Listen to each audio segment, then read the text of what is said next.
Magandang, Stella. magandang hapon po, Well. Ay, bagay kayo. Ha? Ilan ang anak niya? 5? 5, Well. Well, masaya itong dalawa to. Mukhang masaya kayong pamilya niyo, no? Kahit mahirap lang kami, Well, masaya kami. Yun ang importante.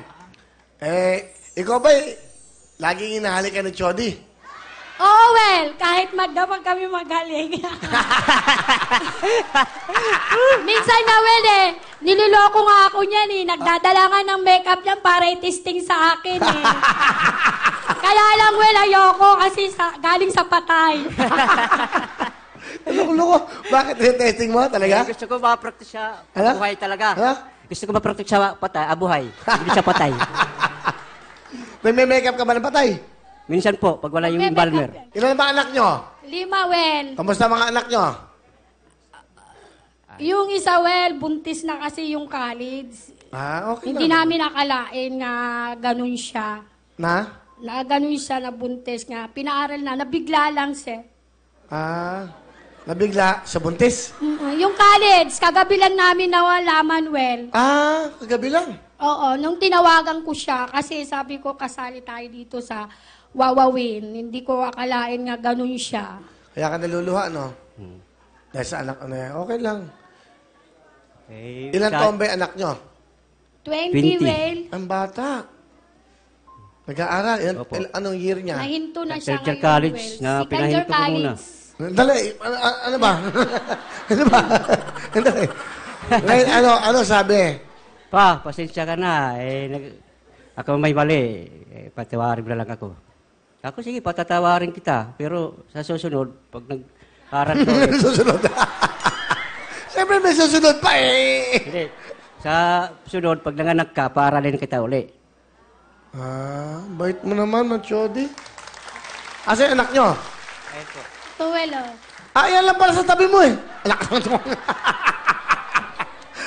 Sinama mo.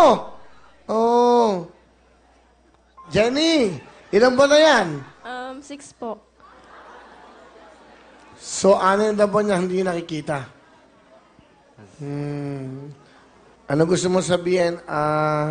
Una, sa magulang mo, sa nanay mo, yan, katabi mo, sa mama mo.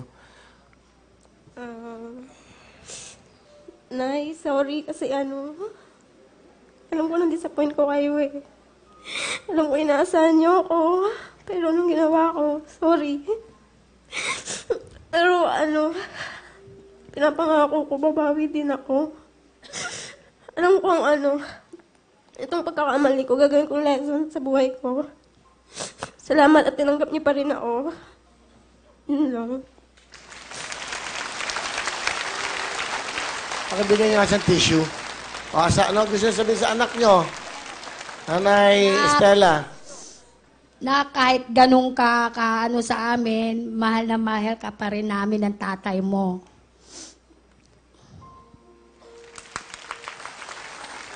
Ano gusto mo sabihin sa tatay mo? Eto.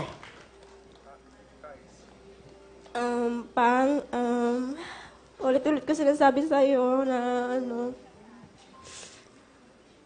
sasikapin ko mag-aral pero hindi ko ginawa. Sorry. Sorry kung nandisappoint ko din kayo. Katulad kay sinabi ko kay nanay, babawi ako. Sikapin ko makapagtapos. Salamat. Yun lang.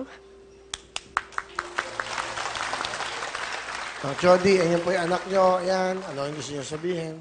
Nak, kahit ganun ka lang, tatanggapin kita. Kahit anong oras. Papaaranin kita pag nanganak ka. Yun lang. Isasabi ko sa'yo. Bibigyan ko yung tigisang jacket. Bigyan mo tigisang jacket. Ganun ang buhay. Yung mga ganyan sitwasyon, hindi dapat natin yan lalong, di ba, pinibigyan ng problema. Ano gusto mo sabihin sa misis mo? Yan, ikaw naman. Stella, maraming salamat Mahal na mahal kita. Huwag ka lang mag-iibang baka mangaliwa ka.